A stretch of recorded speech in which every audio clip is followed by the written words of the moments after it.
সাবা উপত্যকার বিস্তীর্ণ মরুভূমি। সেখানে রাজত্ব করত এক রাজা, নাম তার শাদ্দাদ।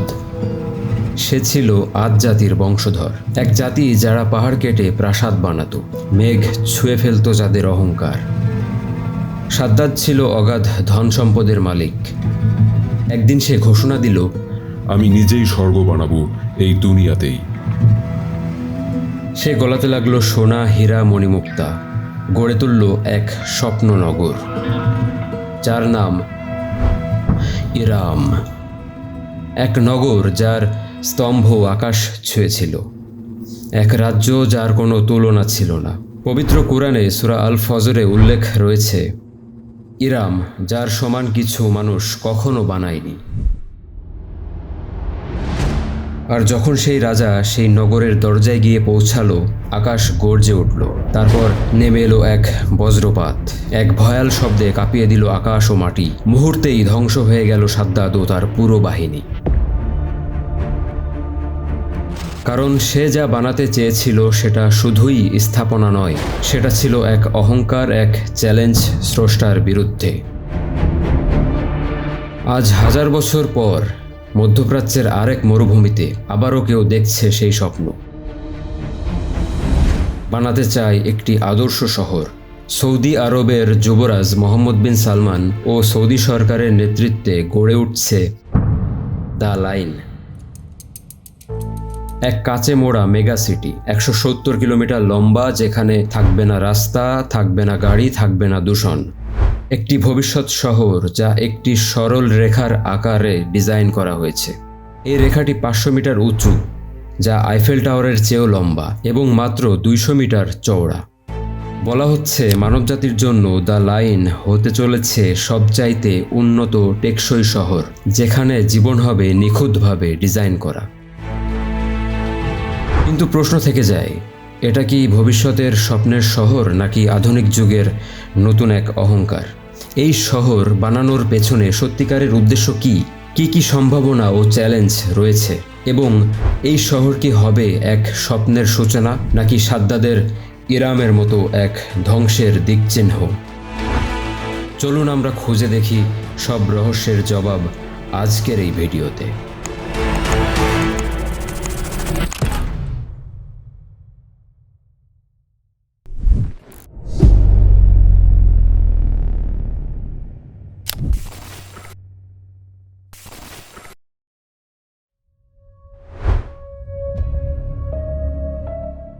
সৌদি আরবের যুবরাজ মোহাম্মদ বিন সালমান দেশের এক বিশাল অংশ নিয়ম নামের একটি আধুনিক শহর তৈরির জন্য বরাদ্দ করেছেন। তবে নিয়ম শুধুই একটা শহর না, এটা একটা বিশাল এলাকা, যেখানে থাকবে অনেক শহর, রিসোর্ট আর উন্নত প্রযুক্তিভিত্তিক প্রজেক্ট। পুরো নিয়ম প্রজেক্ট প্রায় 26,500 বর্গ কিলোমিটার আয়তন জুড়ে রয়েছে, যা প্রায় কুয়েত দেশটার সমান বড়। এই প্রজেক্ট তৈরি হবে সৌদি আরবের উত্তর পশ্চিম দিকে লোহিত সাগরের উপকূলে। জায়গাটি বেছে নেওয়ার পেছনে কারণ হলো এখানকার আবহাওয়া মরুভূমির ভেতরের অংশগুলোর তুলনায় অনেকটাই কম গরম। নিয়ম নামটাও বেশ অর্থবহ। নিউ এসেছে গ্রিক ভাষা থেকে, যার মানে নতুন, আর এম বোঝায় আরবি শব্দ মুস্তাকবাল, যার মানে ভবিষ্যৎ। তাই নিয়ম মানে দাঁড়ায় নতুন ভবিষ্যৎ। নিয়ম এলাকায় 10টি আলাদা আলাদা প্রজেক্ট থাকবে। এখন পর্যন্ত কেবলমাত্র 4টির ঘোষণা করা হয়েছে। প্রথম প্রজেক্ট অক্সাগন। লোহিত সাগরের উপকূলে গড়ে উঠছে বিশ্বের সবচেয়ে বড় ভাসমান শিল্পনগরী। এই নেক্সট জেনারেশন ভাসমান বন্দরটি হবে নিয়মের শিল্পকেন্দ্র। এমনভাবে ডিজাইন করা হয়েছে যেখানে ভবিষ্যতের প্রযুক্তি নির্ভর শিল্প, লজিস্টিক সাপোর্ট, গবেষণা কেন্দ্র এবং পরিবেশ বান্ধব উৎপাদন ব্যবস্থা একত্রে বিকাশ লাভ করতে পারে। দ্বিতীয় প্রজেক্ট ট্রোজেনা। সৌদি আরবের নেভা পর্বত শ্রেণীর 2600 মিটার উচ্চতায় অবস্থিত। ট্রোজেনাকে মূলত একটি মাউন্টেন ট্যুরিজম ডেস্টিনেশন হিসাবে ডিজাইন করা হয়েছে, যেখানে থাকবে স্কিং, হাইকিং, হাইটেক রিসোর্ট এবং আরও অনেক কিছু। 2026 সালে চালু হওয়ার সম্ভাবনা রয়েছে এবং এখানেই 2029 সালের এশিয়ান উইন্টার গেমস আয়োজন করা হবে। তৃতীয় প্রজেক্ট সিন্দালা, একটি আল্ট্রা লাক্সারি আইল্যান্ড ডেস্টিনেশন যা সৌদি আরবের লোহিত সাগরের উপকূলে অবস্থিত। আয়তন প্রায় 8,40,000 বর্গমিটার। এটি মূলত একটি বিলাসবহুল মেরিনা রিসোর্ট আইল্যান্ড যেখানে 2,400 পর্যটককে হোস্ট করা হবে। থাকবে super yacht club, hotel, golf course এবং আন্তর্জাতিক পর্যটকদের জন্য হাই এন্ড সুবিধা। এটি নিয়মের প্রথম প্রজেক্ট যা ইতিমধ্যে 2024 সালের 7 অক্টোবর পর্যটকদের জন্য খুলে দেওয়া হয়েছে। এরপর আসে চতুর্থ প্রজেক্ট, নিয়মের সবচেয়ে চমকপ্রদ ও অবিশ্বাস্য প্রজেক্ট, দ্য লাইন। এটি এতটাই ভিন্ন ও অবিশ্বাস্য যে একে ঘিরেই তৈরি হয়েছে সবচেয়ে বেশি আলোচনা। They can keep saying that, and we can keep proving them wrong.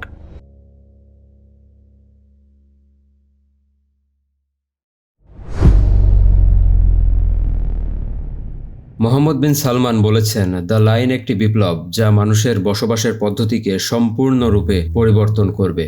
এটি একটি নতুন ধরনের শহর যেখানে মানুষ এবং প্রকৃতি একসাথে থাকবে, পরিবেশের ক্ষতি হবে না এবং জীবনযাত্রার মান হবে উন্নত।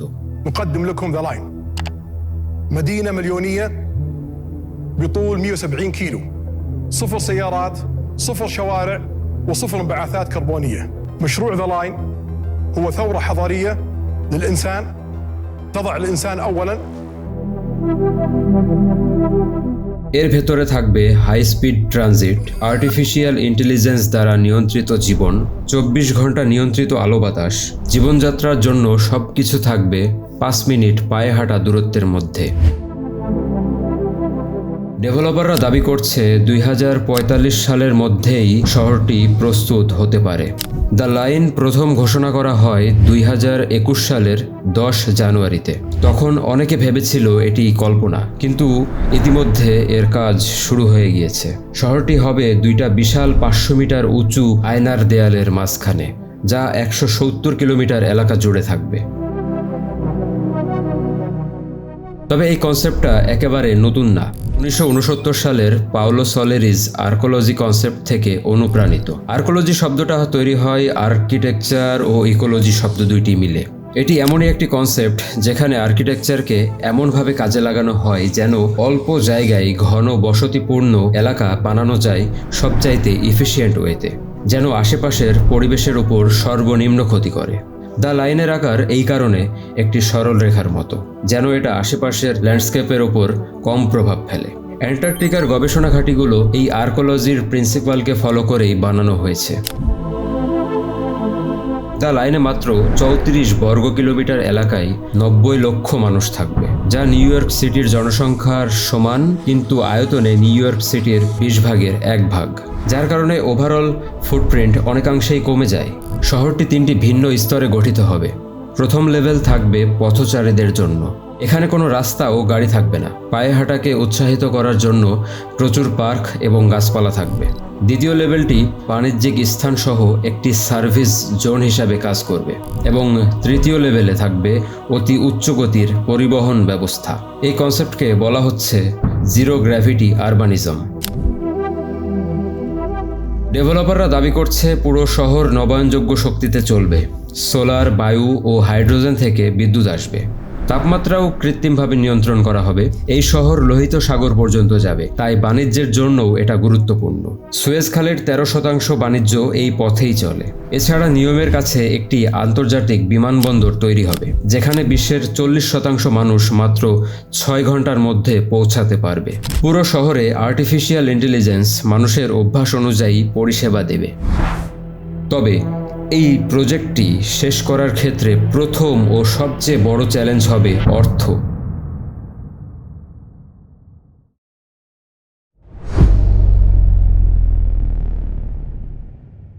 My immediate reaction was, what the hell is this? The architecture hasn't seen this, in such a long time. If you build a city of the future, you cannot know everything already.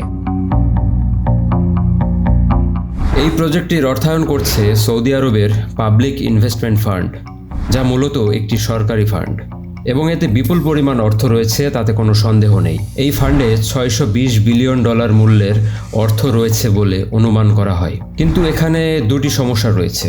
প্রথমত, এই ফান্ডের অর্থ Saudi আরবের অর্থনীতির ওপর ব্যাপকভাবে নির্ভরশীল, যা তেলের ওপর ভিত্তি করে গড়ে উঠেছে। তেলের দাম বাজারে ওঠানামা করে। এই কারণে 2020 সালে সৌদি আরবে $79 বিলিয়ন রাজস্ব ঘাটতি দেখা গিয়েছিল, এবং এটি এমন একটি দেশ যেখানে শতকরা 60% কর্মসংস্থান সরাসরি তেলের সাথে সম্পর্কিত। 2021 সালে তাদের মোট রপ্তানির মাত্র 9% ছিল তেল বহির্ভূত রপ্তানি। সুতরাং এত বড় একটি প্রজেক্ট তৈরির জন্য যদি এমন একটি হাইলি ভোলাটাইল ফান্ডের ওপর নির্ভর করতে হয়, তাহলে ভবিষ্যতে অর্থের সংকট দেখা দিতে পারে। দ্বিতীয় সমস্যাটি হলো, যদি এই ফান্ডের পুরো $620 বিলিয়ন এই প্রজেক্টে বিনিয়োগ করা হয়, তবে তাও যথেষ্ট হবে না। প্রাথমিক পরিকল্পনা ছিল 2030 সালের মধ্যে এই প্রজেক্ট শেষ করা, এবং এর জন্য $500 বিলিয়ন বরাদ্দ করা হয়েছিল। কিছু রিপোর্টে বলা হয়েছে এটি 2050 সালের মধ্যেও শেষ করা সম্ভব নয়, এবং এর কারণে খরচ আরও বাড়বে। অনুমান করা হয়েছে এই প্রজেক্টের ব্যয় $1 ট্রিলিয়ন পর্যন্ত হতে পারে। এখন তাদের ফান্ডে $1 ট্রিলিয়ন নেই, তাই অন্যান্য দেশ থেকে বিনিয়োগকারীদের খুঁজতে হবে। আরেকটি বড় সমস্যা প্রযুক্তি।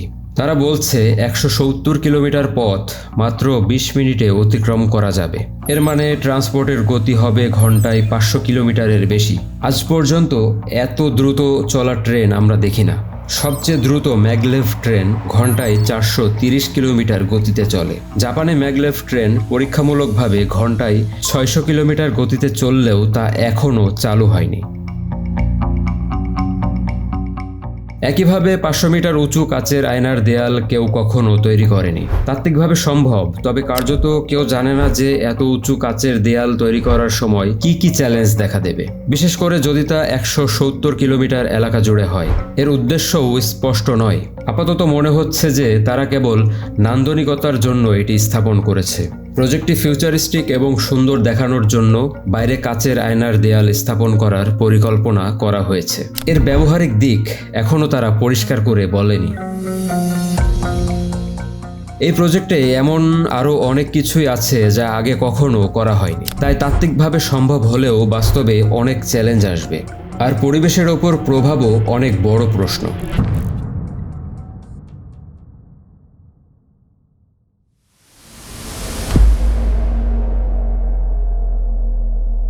Crown Prince of Saudi Arabia, Mohammed bin Salman, is a ruthless thug who places no value on the lives of those who question him. $3 billion, $533 million.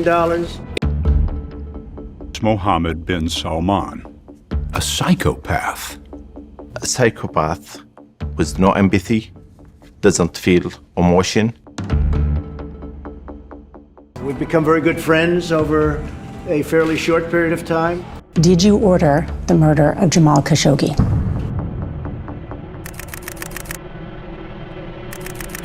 যদিও কর্তৃপক্ষ দাবি করছে যে প্রজেক্টটি পরিবেশের ওপর সর্বনিম্ন প্রভাব ফেলবে, তাই একে একটি সরল রেখার আকারে ডিজাইন করা হয়েছে, তবুও এর বাস্তবতা নিয়ে অনেক প্রশ্ন উঠেছে। বাইরের দেয়ালে বিশাল আয়না ব্যবহার করার সিদ্ধান্ত পরিবেশের জন্য গুরুতর ঝুঁকি তৈরি করতে পারে, বিশেষ করে মাইগ্রেটরি পাখিদের জন্য, যারা এই আয়নার প্রতিফলনের কারণে বিভ্রান্ত হতে পারে এবং দুর্ঘটনায় পড়তে পারে। এছাড়াও এটি একটি দীর্ঘ অবিচ্ছিন্ন প্রাচীরের মতো স্ট্রাকচার, যার মধ্যে প্রাকৃতিকভাবে পারাপারের কোনো পথ রাখা হয়নি। ফলে একপাশের স্থলজ প্রাণী অন্য পাশে যেতে পারবে না, তাদের প্রাকৃতিক চলাচল বাধাগ্রস্ত হবে। এতে করে বাস্তুতন্ত্রে মারাত্মক প্রভাব পড়বে। পৃথিবীর বিভিন্ন অঞ্চলে অনেক উদাহরণ রয়েছে যেখানে শুধুমাত্র রাস্তা, ভবন কিংবা অবকাঠামো নির্মাণের কারণে প্রাণীর প্রাকৃতিক আবাস ধ্বংস হয়েছে। এতে করে তারা চলাচলের পথ হারায়, বিচ্ছিন্ন হয়ে পড়ে, এমনকি অনেক দুর্বল ও সংবেদনশীল প্রজাতি সময়ের সঙ্গে সঙ্গে বিলুপ্ত হয়ে যায়। এভাবে বন্যপ্রাণীর জিনগত বৈচিত্র্যও কমে যায়। অনেকে মনে করে মরুভূমি প্রাণশূন্য, কিন্তু বাস্তবে তা নয়। মরুভূমিও জীববৈচিত্র্যে ভরপুর। এখানে রয়েছে সাপ, মরুকচ্ছপ, বালির বিড়াল, মরুভূমির খরগোশ সহ নানা রকম মূল্যবান প্রাণী ও উদ্ভিদ। এই ধরনের বিশাল স্ট্রাকচার গড়ে উঠলে তাদের স্বাভাবিক বাসস্থান ধ্বংস হয়ে যেতে পারে, যা এক মারাত্মক পরিবেশগত সংকট তৈরি করবে। তাছাড়া প্রজেক্টটিতে এত বড় কাঁচ দিয়ে মোড়ানো বিল্ডিং নির্মাণ করতে গেলে বাস্তবে জিরো কার্বন ইমিশন অর্জন করা প্রায় অসম্ভব, কারণ এতে ব্যবহার করা হবে বিপুল পরিমাণ ইস্পাত, কাঁচ ও কংক্রিট, যা পরিবেশে বিশাল পরিমাণ কার্বন নিঃসরণ ঘটাবে। ইউএনএসডব্লিউ এর অধ্যাপক ফিলিপ ওল্ডফিল্ড বলেছেন, শুধুমাত্র দ্য লাইন নির্মাণেই প্রায় 1.8 billion ton carbon die oxide নিঃসরণ হতে পারে, যা যুক্তরাজ্যের প্রায় 4 বছরের মোট কার্বন নিঃসরণের সমান। এই পরিবেশগত উদ্বেগগুলোর কারণে নিয়ম প্রজেক্টটি 2022 সালের অক্টোবরে ব্যাপক সমালোচনার মুখে পড়ে, যখন এটিকে 2029 সালের এশিয়ান উইন্টার গেমসের আয়োজক হিসাবে ঘোষণা করা হয়। কিন্তু প্রশ্ন হলো, একটি মরুভূমির দেশ যেখানে প্রাকৃতিকভাবে বরফ পড়ে না, সেখানে উইন্টার গেমস আয়োজনের যৌক্তিকতা কি? স্কিংয়ের মতো খেলাধুলা চালাতে গেলে সব কিছু কৃত্রিমভাবে তৈরি করতে হবে, বরফ, তাপমাত্রা, এমনকি পাহাড়ও। এর ফলে পানি ও এনার্জির ওপর ভয়ঙ্কর চাপ তৈরি হবে, যা পুরো অঞ্চলের পরিবেশ ও সম্পদ ব্যবস্থাপনাকে চ্যালেঞ্জে ফেলতে পারে। বড় উদ্বেগের বিষয় হলো, এই প্রজেক্টের প্রাচীর আসলে একটি আয়নার মতো প্রতিফলক দেয়াল, যা সূর্যের আলোকে তীব্রভাবে প্রতিফলিত করবে। এর ফলে দুই পাশে গড়ে উঠবে চরম তাপমাত্রা সম্পন্ন থার্মাল জোন। এই অতিরিক্ত তাপ সরাসরি গাছপালা, প্রাণী, এমনকি মাটির স্বাস্থ্যকেও ধ্বংস করে দিতে পারে। সত্যি বলতে কি, এটা স্পষ্ট না যে এই বিষয়গুলো কি ইচ্ছাকৃতভাবে উপেক্ষা করা হয়েছে নাকি উপযুক্তভাবে বিবেচনাই করা হয়নি। এই প্রজেক্টের পেছনে আরও গোপন সত্য আছে, যেগুলো খুব কম মানুষ জানে, কম মানুষ সেটা নিয়ে কথা বলে। নিয়ম গড়ে তোলার জন্য সৌদি আরবের হাওয়েইতাত নামের একটি আদিবাসী গোষ্ঠীকে জোরপূর্বক উচ্ছেদ করা হয়েছে, যারা বহু প্রজন্ম ধরে সেই এলাকাতেই বসবাস করে আসছিল। তাদের বাসস্থান, সংস্কৃতি, ইতিহাস সবকিছুই ধ্বংস করে দেয়া হয়েছে এই আধুনিক ইউটোপিয়ার স্বপ্ন পূরণ করার জন্য। আর যারা এর বিরুদ্ধে প্রতিবাদ করেছেন তাদের পরিণতি হয়েছে ভয়াবহ। জানা যায়, এই উচ্ছেদের বিরুদ্ধে প্রতিবাদ করাই আব্দুল রহিম আল হাওয়াইতিকে প্রকাশ্যেই হত্যা করা হয়।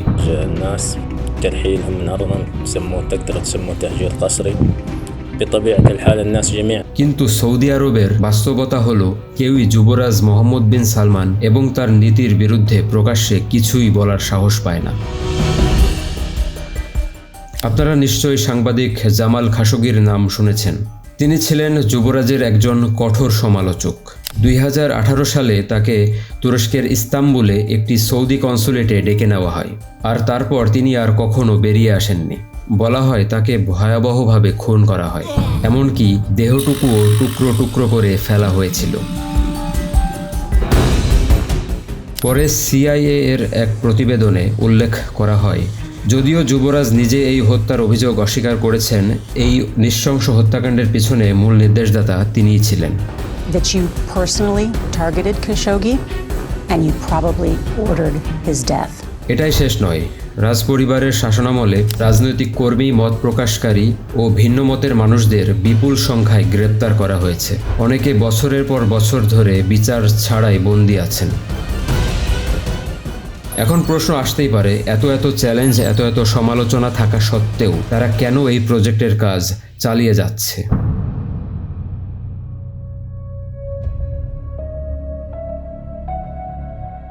অর্থনৈতিকভাবে সৌদি আরব হল মধ্যপ্রাচ্যের সবচেয়ে বড় এবং বিশ্বের 18তম বৃহত্তম অর্থনীতি। তবে এই শক্তির মূল ভিত্তি এখনও তেল। পেট্রোলিয়ামই তাদের প্রধান রপ্তানি পণ্য এবং সৌদি আরব বিশ্বের সর্ববৃহৎ পেট্রোলিয়াম রপ্তানিকারক দেশ। কিন্তু বিশ্ব এখন ধীরে ধীরে তেলের উপর নির্ভরতা কমাতে চাচ্ছে। তাই সৌদি সরকারও চায় তাদের অর্থনীতি যেন শুধু তেলের উপর নির্ভর না করে বরং বহুমুখী খাতে বিস্তার লাভ করে। যেভাবে সংযুক্ত আরব আমিরাত দুবাইকে একটি আধুনিক পর্যটন ও বাণিজ্য কেন্দ্র বানিয়ে ফেলেছে, সৌদি আরবও তেমনি একটি ভবিষ্যৎমুখী পরিকল্পনা হাতে নিয়েছে, সৌদি ভিশন 2030। এই ভিশনের লক্ষ্য হল স্বাস্থ্য, শিক্ষা, পর্যটন, প্রযুক্তি এবং অবকাঠামোর মতো অতেল ভিত্তিক খাতগুলোকে শক্তিশালী করা। আর এই পুরো পরিকল্পনারই সবচেয়ে বড় ও উচ্চাভিলাষী অংশ হল নিয়ম নামের এই ফিউচারিস্টিক স্মার্ট মেগাসিটি। ধরুন সব বাধা আর চ্যালেঞ্জ কাটিয়ে দ্য লাইন সত্যি বাস্তবে রূপ নিল। পরিবেশগত সমস্যা, অর্থনৈতিক জটিলতা, সামাজিক বিতর্ক সবকিছু যদি কোনোভাবে মোকাবেলা করাও যায়, তাহলে শেষ প্রশ্নটা দাঁড়ায়, মানুষ কি আদৌ এখানে থাকতে চাইবে? কল্পনা করুন এমন এক শহরে আপনি 24 ঘন্টা কাটাচ্ছেন, যেখানে আপনি বাইরের প্রকৃতি থেকে সম্পূর্ণ বিচ্ছিন্ন। আপনি বাস করছেন একটি কৃত্রিম ভবনের মধ্যে। যদি হঠাৎ বাইরে গিয়ে একটু খোলা হাওয়ায় দাঁড়াতে চান, তাহলে পাবেন কেবল আয়নার প্রাচীর, যেখানে হয়তো নিজের প্রতিচ্ছবি ছাড়া আর কিছুই দেখতে পাবেন না। আর শহরের ভেতরে, সেখানে প্রতিটি মুহূর্তে আপনি একটি সর্বদর্শী চোখের নজরদারির আওতায় থাকবেন। আপনার চলাফেরা, কথাবার্তা, এমনকি হয়তো আপনার চিন্তাধারাও ধরা পড়বে সেই নজরদারিতে। আমরা কি এমন ভবিষ্যৎ চাই যেখানে প্রাকৃতিক আলো বাতাসের ছোঁয়া থাকবে না, যেখানে মাটি ছুঁয়ে হাঁটার অনুভব থাকবে না? নাকি আমরা এমন একটা ভবিষ্যৎ চাই যেখানে প্রযুক্তি থাকবে, কিন্তু সেটা মানুষের আবেগ, পরিবেশ, সমাজ, ইতিহাস সব কিছুকে সঙ্গে নিয়ে চলবে? দ্য লাইন আমাদের চমকে দেয়, আকর্ষণ করে, কিন্তু একই সঙ্গে আমাদের ভাবায়, এই শহর কি ভবিষ্যতের আশীর্বাদ নাকি এক আধুনিক দুঃস্বপ্ন?